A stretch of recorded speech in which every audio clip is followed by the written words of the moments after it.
여러분들에게도 우리 주님의 풍성한 은혜가 부어지기를 소원하고 축복합니다.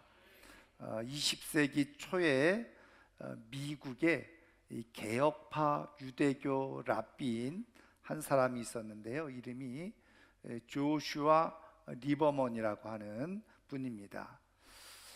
근데 이제 이분이 1946년에 유대교 회당에서 설교를 했는데, 그것이 이제 오랫동안 설교한 것이 이렇게 방송에도 나오면서 많은 사람들에게 호응을 받았어요.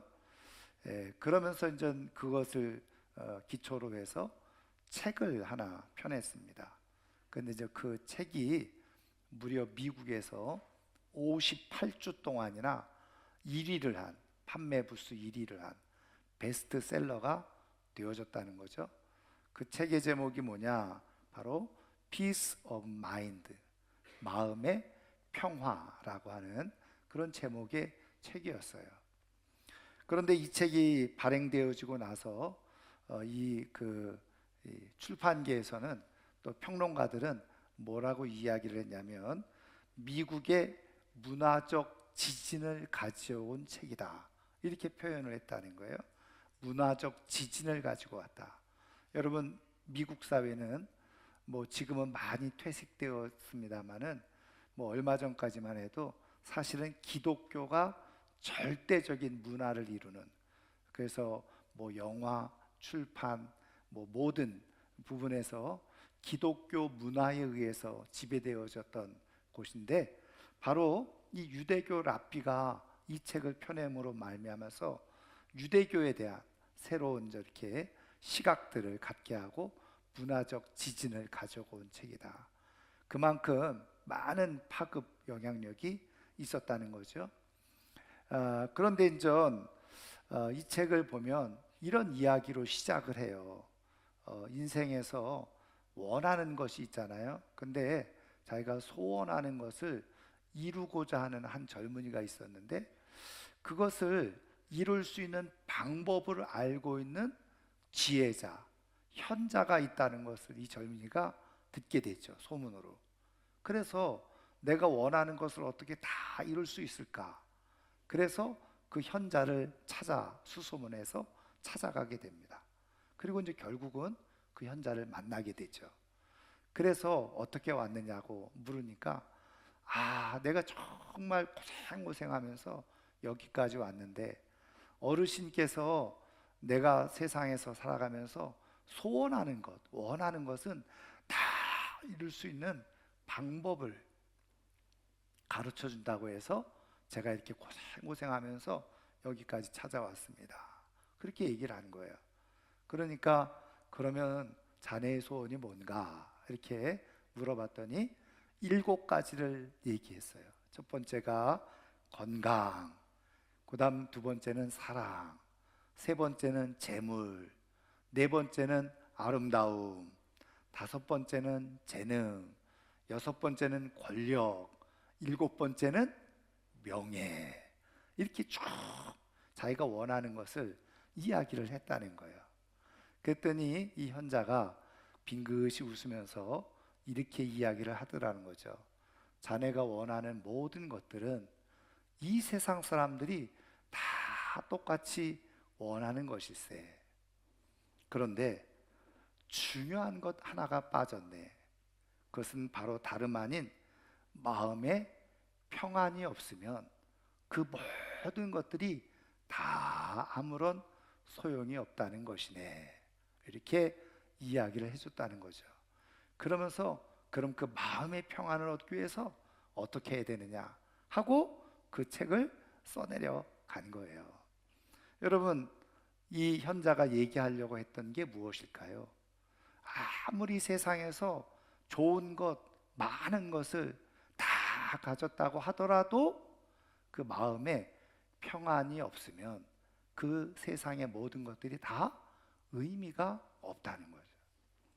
제가 지난 주간에 서울에 총회 회의가 있어서 제가 잘 아는 목사님하고 함께 동행을 하게 됐어요. 근데 아주 멋진 코트를 딱 입고 오셨더라고요. 그래서 제가 아유, 목사님 코트가 굉장히 멋지시네요. 제가 이렇게 인사를 했어요.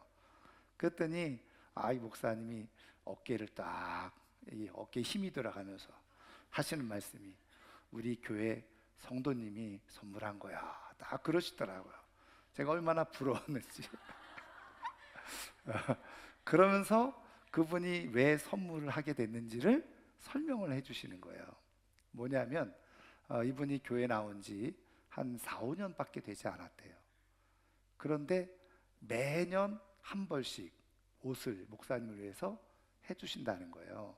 그러면서 하는 말이, 이분이 왜 그렇게 되어졌느냐, 자기 부인이 먼저 교회를 나오게 되어졌는데 그 부인이 교회에 나오기 전에 10년 동안 깊은 우울증을 앓았대요.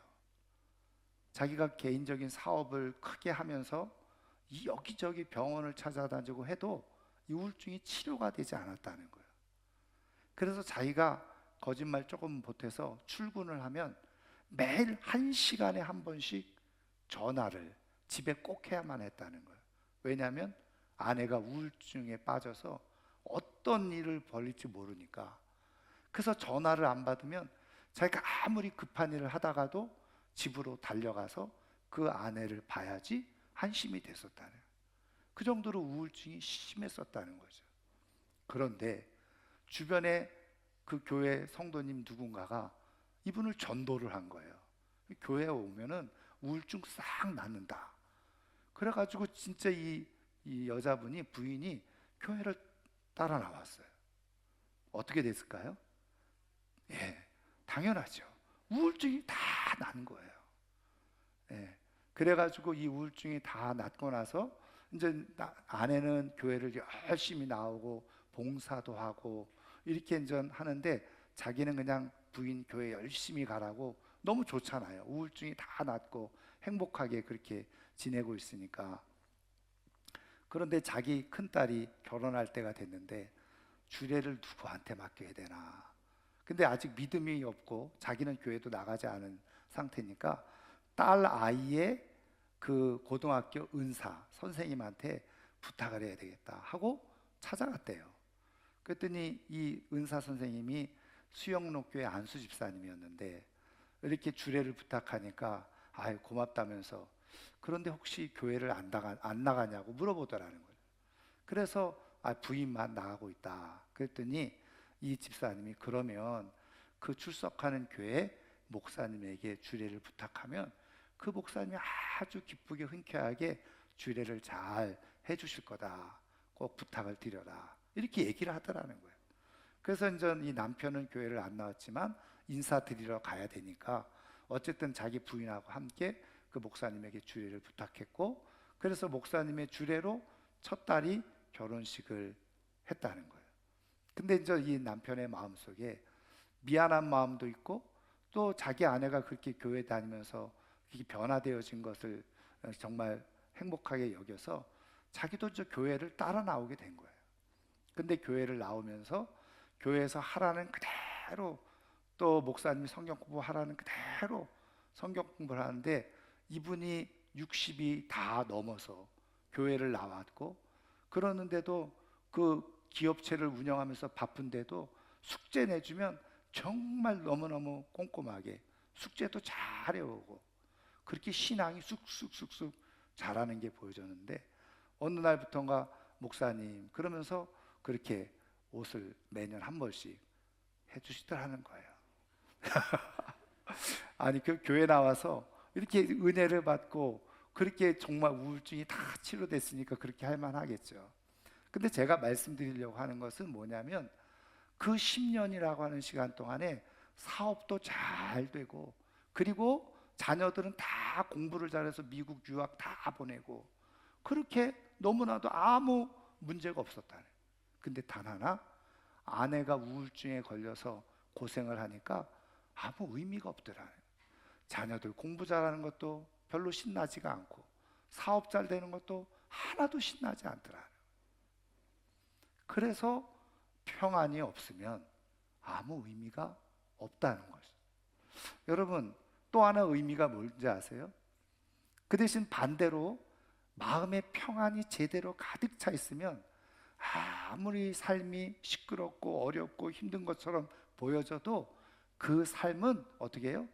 복된 삶으로 살아갈 수 있다고 하는 의미가 이 이야기 속에 담겨져 있는 거죠. 여러분, 하나님은 우리를 누구보다도 사랑하시는 분이시죠. 그래서 우리의 인생을 정말 값진 인생으로 살아가게 해주고 싶은 분이 바로 우리 하나님이세요. 그래서 하나님은 우리에게 평안을 주시기를 원하시는 분이 바로 우리 하나님이신 줄 믿습니다. 그러면 중요한 것은 하나님은 그 평안을 우리에게 어떻게 주고 계시느냐는 거죠. 우리는 어떻게 그 평안을 누리면서 살아갈 수 있느냐는 거예요. 오늘 우리에게 주신 말씀을 통해서 살펴보면, 오늘 우리가 읽은 말씀은 사도 바울이 로마 감옥에 갇혀 있으면서 골로새 교회 성도들에게 보낸 편지 중의 일부분이잖아요.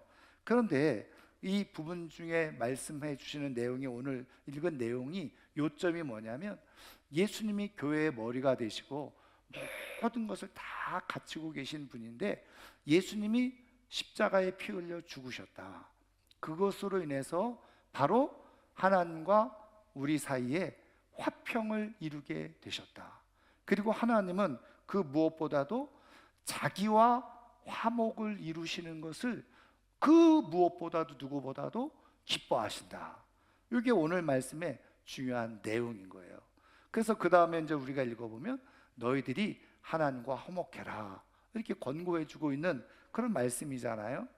근데 여러분, 여기서 중요한 것은 이 화목, 화평이라고 하는 말이 헬라어로 똑같은 말이에요. 에이레네라고 하는 말에서 파생되어진 것인데, 우리가 흔히 말하는 평화, 화평, 화목, 평강, 평안, 다 이 말 속에 포함되어져 있는 그런 말입니다.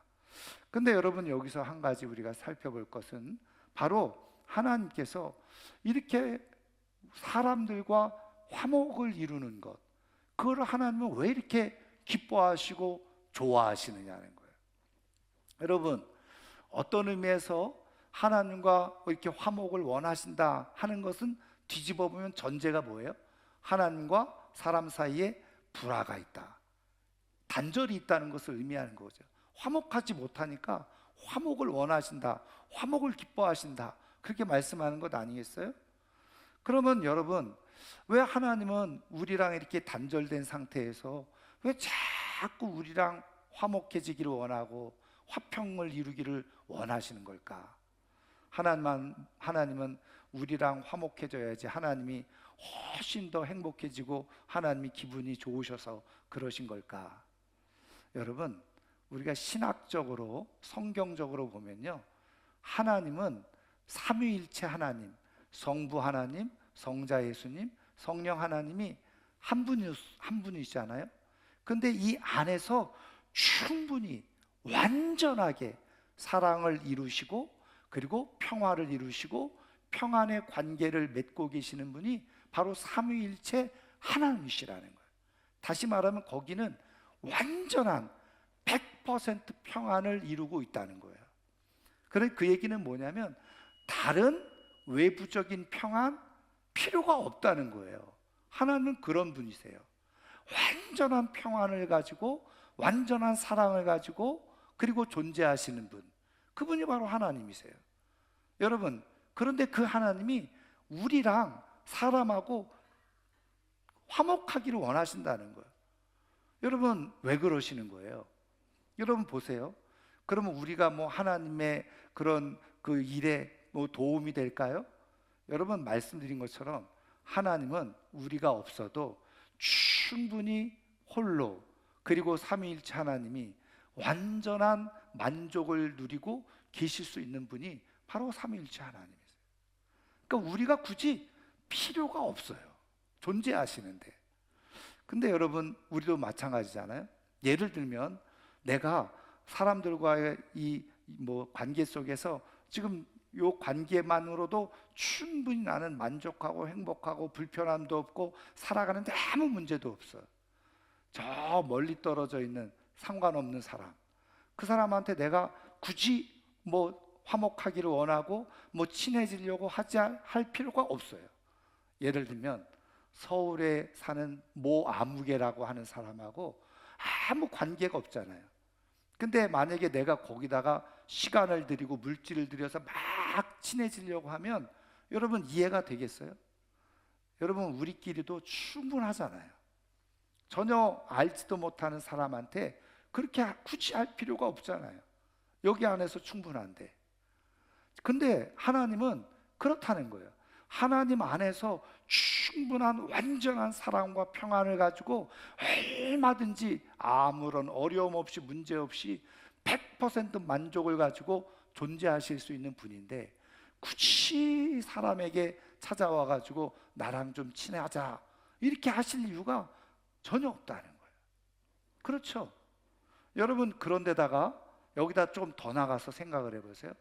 사람이 조금 괜찮으면 그나마 조금 괜찮을 수 있어요. 근데 여러분, 우리 인간이 괜찮은 인간입니까? 아니잖아요. 우리가 성경을 통해서 봐도 그렇고 나 자신을 봐도 그렇고 조금만 마음에 안 들고 섭섭하고 기분 나쁘고 마음 상하면 휙휙 마음이 그냥 하루에도 수십 번씩 막 왔다 갔다, 좋았다가 그냥 싫었다가 말이죠. 그렇게 변덕스러운 인간이 바로 우리잖아요. 여러분, 그런 사람하고 만약에 가까이에서 살아봐라 그러면 살 수 있겠어요? 오히려 마이너스예요, 마이너스. 나는 저가 없어도 충분히 완벽하게 만족을 누리면서 지낼 수 있다고 하면 저 사람을 내가 관계하고 아는 순간부터 내 인생은 피곤해지기 시작하는, 그런 사람하고 굳이 내가 친할 필요가 뭐가 있겠어요? 하나님은 우리랑 친하실 이유가 하나도 없는 분이세요. 그럼에도 불구하고 우리랑 화목하기를 기뻐하셨다는 거예요. 여러분, 말씀드린 것처럼 하나님은 그 하나님으로도 충분한데 왜 그렇게 우리한테 목매듯이, 심지어는요 화목을 위해서 그 아들, 사랑하는 아들 예수님을 이 땅에 보내시고 십자가에서 피 흘려 죽게 하시면서 우리랑 화목하기를 원하셨다는, 기뻐하셨다는 거예요. 여러분, 이거 엄청난 손해 아니에요? 그런데 왜 하나님은 그렇게 하셨느냐는 거예요. 여러분, 이유는 한 가지입니다. 성경을 통해서 말씀해 주시는 것, 바로 우리를 사랑하셨기 때문이다. 여러분, 우리가 부모가 자녀 사랑하는 것을 뭐라 그러죠? 내리사랑. 내리사랑에는 조건과 이유가 없어요. 그냥 내 자녀니까 때로는 나를 아프게 하고 섭섭하게 하고 힘들게 해도 그냥 사랑을 부어주는 거예요. 여러분, 하나님께서 우리에게 부어주고 계시는 사랑은 말 그대로 내리사랑이에요. 그냥 하나님이 사랑하시기로 마음을 먹으시고 사랑하시기로 작정을 하시고 사랑을 하시는 거예요. 근데 왜 하나님은 그렇게 사랑하시느냐? 바로 하나님이 주시는 평안을 가지고 이 땅에서, 이 험한 세상에서 우리가 평안 가운데 만족을 누리고 이 땅에서 삶을 살다가 완전한 평화를 이루고 있는 천국에 하나님 나라로 이끄시기 위해서 하나님은 오늘도 사랑으로 우리 가운데 하나님과 화목하기를 원하신다. 근데 여러분, 그 방법이 뭐라는 거예요? 말씀드린 것처럼 원래 하나님과 우리 사이는 뭐예요? 불화했던 사이예요. 단절되어졌던 사이예요. 그런데 하나님은 그 예수님의 피로 우리를 그것을 이으시려고 하셨던 거죠. 여러분, 말씀드린 것처럼 우리 하나님과 우리 사이가요 원래는 좋은 관계가 아니었죠. 물론 뭐 처음 지을 때는 좋은 관계였다가 우리가 알고 있는 그대로 아담과 하와가 하나님의 말씀에 불순종하고 선악을 알게 하는 나무 열매를 따먹고 죄가 들어오기 시작하면서 어떻게 해요? 하나님과 우리 사이가 분리가 되죠. 불화가 되어진 거예요. 그 원인은 다 어디에 있어요? 바로 우리 인간에게 있는 거예요.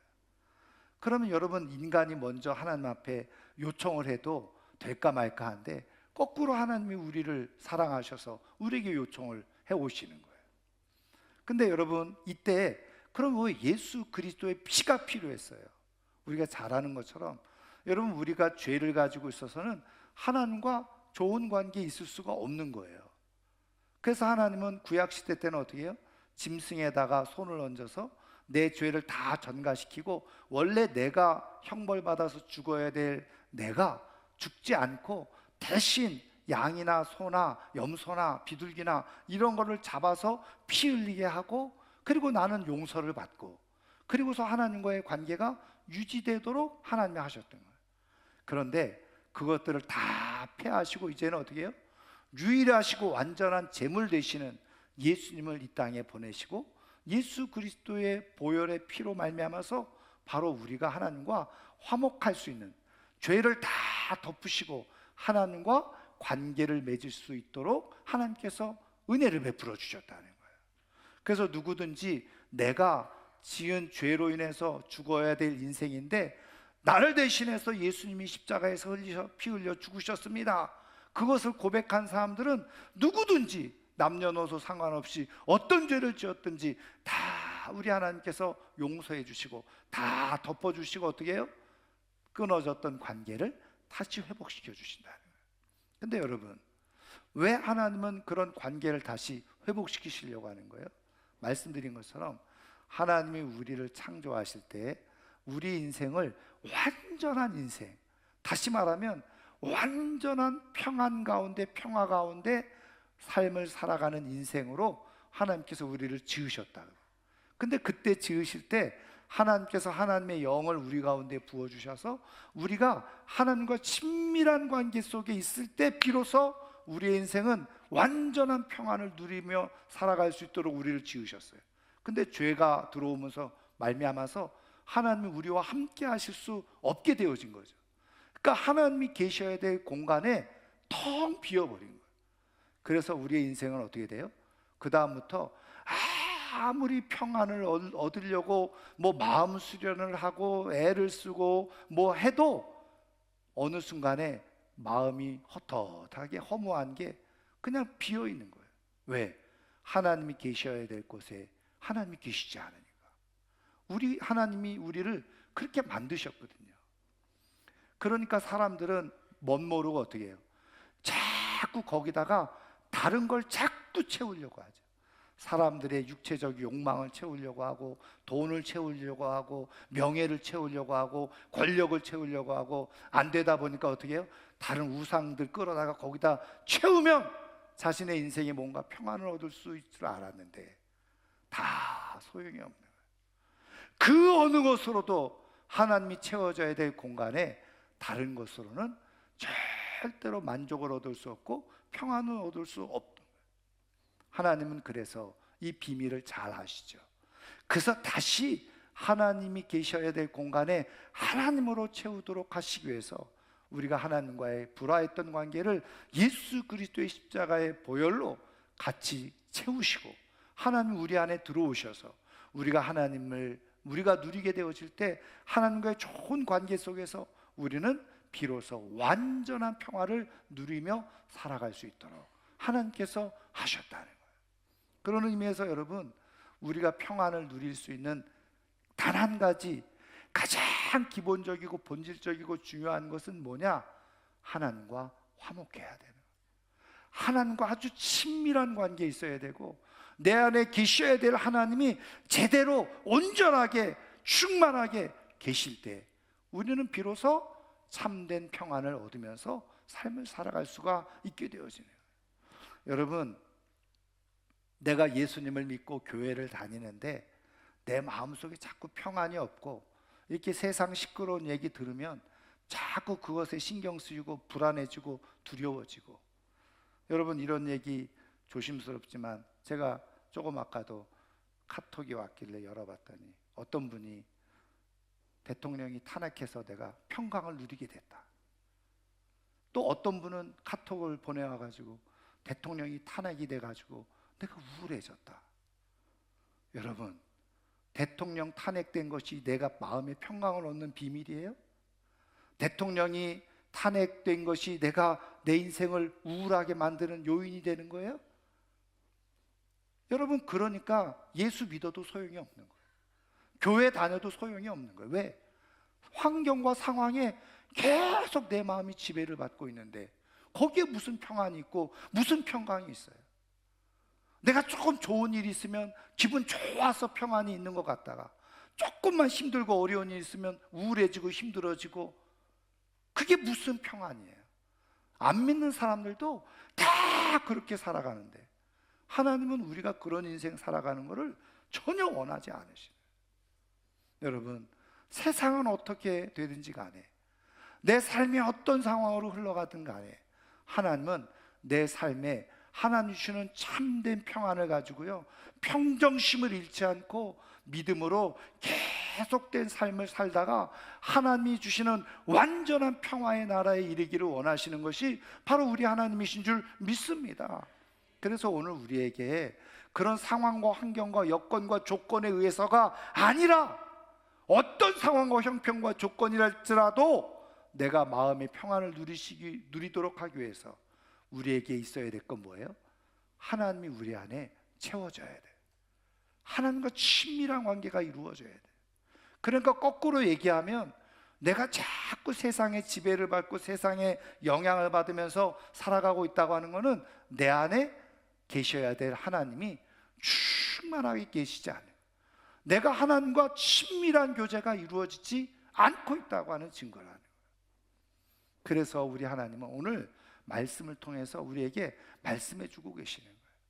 여러분, 우리 하나님은 우리를 사랑하셔서 우리가 평안의 삶으로 살아가기를 원하셔서 예수 그리스도를 이 땅에 보내주시고 예수 그리스도를 십자가에서 피 흘려 죽게 하셨어요.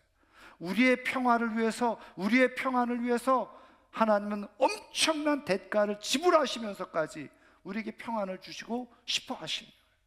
그러면 우리가 어떻게 평안을 누릴 수 있느냐? 말씀드린 것처럼 모든 것이 다 하나님께서 이루어가고 계심을 믿고, 우리가 이 땅에 오신 예수 그리스도, 나를 위해서 모든 것을 버리신 예수님을 내가 계속 묵상하는 거예요.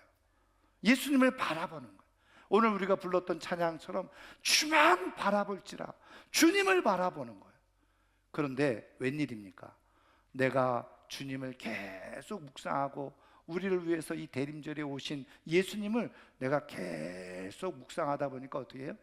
세상으로 인해서 있었던 염려, 근심, 걱정, 두려움은 싹 물러가고 내 안에 형언할 수 없는, 내가 이 세상으로서는 경험할 수 없는 평안이 내 안에 쫙 찾아 들어오게 되어지는 거예요.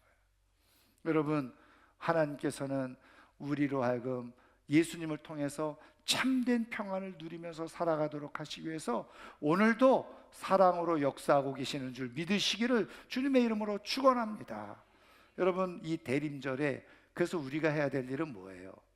자꾸 세상 얘기 들으면서 기분 좋았다 나빴다 불안했다가 막 시끄러웠다가 그러는 것이 아니라, 오히려 이럴 때일수록 주님을 더 깊이 바라보고 묵상하는 가운데서 내 평정심을 잃지 않고 믿음의 삶을 살아가는 거예요.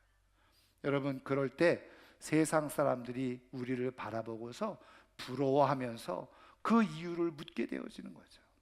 저는 오늘 이 대림절 기간에 우리를 위해서 이 땅에 오신 예수님이 오시지 않으셨다면, 그리고 예수님이 십자가에서 나를 위해서 피 흘려 죽지 않으셨다면 하나님과 우리 사이는 영원히 분리와 단절이 이루어지고 채워져야 될 하나님의 자리에 하나님이 채워지지 않고 우리는 이 세상의 어느 것으로도 누릴 수 없는 평안, 그것을 우리는 누리지 못하고 허덕허들면서 인생을 살아갈 인생인데, 예수님이 이 땅에 오셨고 그 예수님으로 인해서 우리가 평안을 얻을 수 있다는 사실을 깨닫고, 이 대림절에 성탄절을 맞이하기까지 더 깊이 주님을 묵상하는 가운데 하나님이 주시는 평안을 제대로 누리며 살아갈 수 있는 하나님의 사람들 되기를 주님의 이름으로 축원합니다.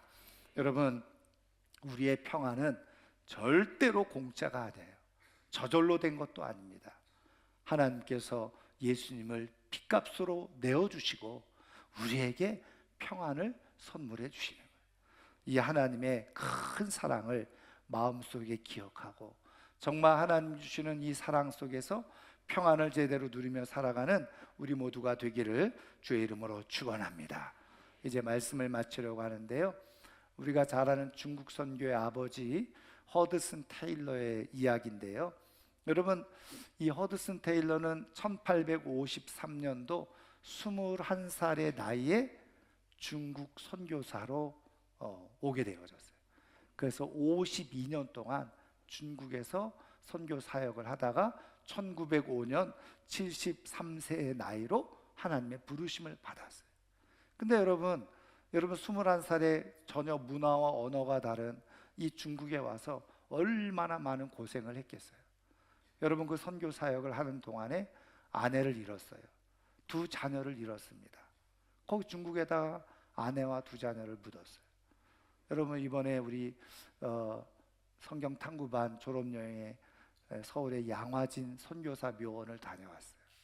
저는 뭐 매년 이렇게 가서 또 듣고 또 듣지만 들을 때마다 그것이 감동이 돼요. 여러분 20대 초반에 그 의과대학에서 수석으로 졸업을 하고 20대에 그 의과대학 교수로 초빙받았던 분이 하나님의 복음을 들고 이 낯선 땅에 여기에 왔어요. 그 젊은 날 와서 아내를 잃고 자녀를 잃고 한국 땅에 다 묻고 그러면서 이 복음을 위해서 삶을 살아갔던 분. 여러분 그런 분들로 인해서 오늘 우리가 복음을 듣고 우리가 믿음 안에서 평안을 누리면서 살아갈 수 있는 비밀을 얻게 된 것 아니겠어요? 여러분 이 허드슨 테일러도 마찬가지였어요. 그런데 이 허드슨 테일러가 그 52년 동안 그렇게 험난한 선교 사역을 하면서도 주변에서 보니까 한 번도 그 평정심을 잃지 않고 선교 사역을 감당하더라는 거죠. 그래서 그 친구가 쓴 기록에 보면 이렇게 기록을 해놨어요. 허드슨 테일러의 삶은 평안 그 자체였다. 생존이 걸려있는 문제를 만났을 때에도 그는 평정심을 잃어본 적이 없었다. 그는 옆에서 보면 매일 하나님으로부터 평안을 공급받는 것처럼 보였다. 일이 안 풀려도 그것 때문에 신경증에 걸리지도 않았고 또 내 마음대로 일이 되어지지 않는다 하더라도 그 문제 때문에 진심으로 억울해한 적도 없다. 여러분 어떻게 그런 삶을 살아갈 수 있었나? 그 허든스 테일러의 일기에 보면 기록에 보면 이런 얘기가 나와요.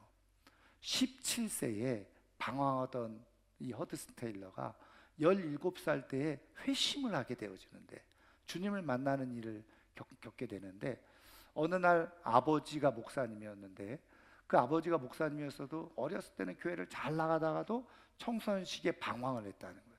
회의가 들고 그러다가 어느 날 그냥 문득 아버지 서재에 들어갔는데 그냥 서재에 꽂혀있는 책들을 쭉 보다가 그냥 무심코 책 한 권을 꺼내서 읽기 시작했어요. 근데 그 읽기 시작하면서 그 한 문장과 문구에 확 눈이 꽂히고 그 문구가 이 허든스 테일러의 심장에 그대로 박혔는데 그 내용은 간단해요. 그리스도께서 모든 것을 다 이루셨다. 모든 것을 다 이루신 분이 그리스도시다.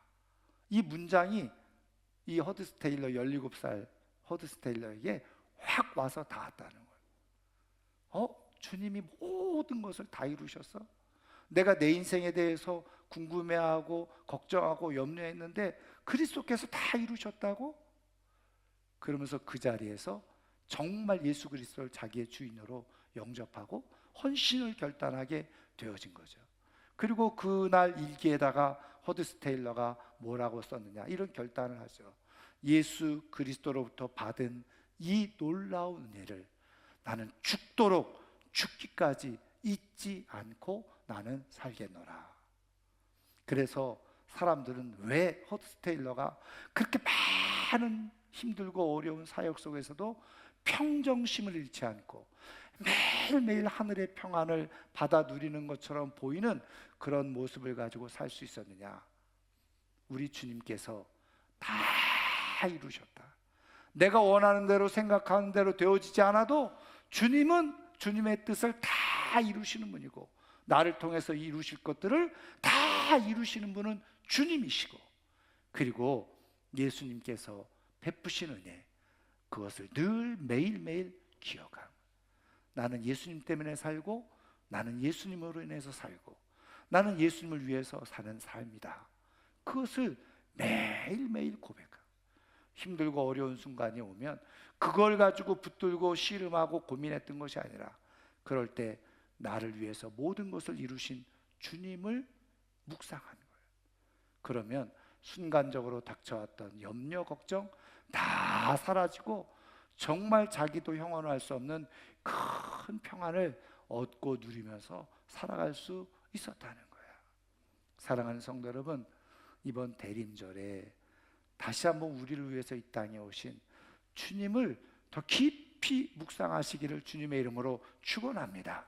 주어진 모든 상황들이 내가 원하는 대로 내 뜻대로 되어지지 않아도 주님은 나를 위해서 계획하신, 내 인생을 위해서 계획하신, 우리 가정을 위해서 계획하신 모든 것을 다 이루셨다. 그것을 믿으시고 그 예수님을 깊이 묵상하는 가운데 참된 평안을 누리며 살아갈 수 있는 하나님의 사람들이 꼭 되기를 주님의 이름으로 축원합니다. 축원합니다. 오늘 말씀을 생각하면서 우리 시간 한번 같이 찬양하고 기도하기를 원하는데요. 사랑의 종소리, 이거 오래된 찬양이기도 합니다.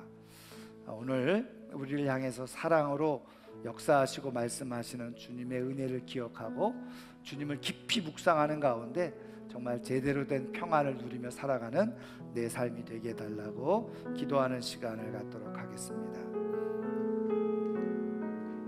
주께 두 손 모아비나니, 주께 두 손 모아비나니, 그 신 은총 베푸사 밝아오는 이 아침을 하나님이 주소서. 오 주, 우리 모든 허물을 보혈의 피로 씻기어 하나님 사랑 안에서 행복을 갖게 하소서. 서로 믿음 안에서 서로 소망 가운데 서로 사랑 안에서 손잡고 가는 길, 모두 사랑의 종소리가 사랑의 종소리가 이 시간 우리 모두를 감사하게 하여 주소서. 다시 한번 주께 두 손 모아비나니, 주께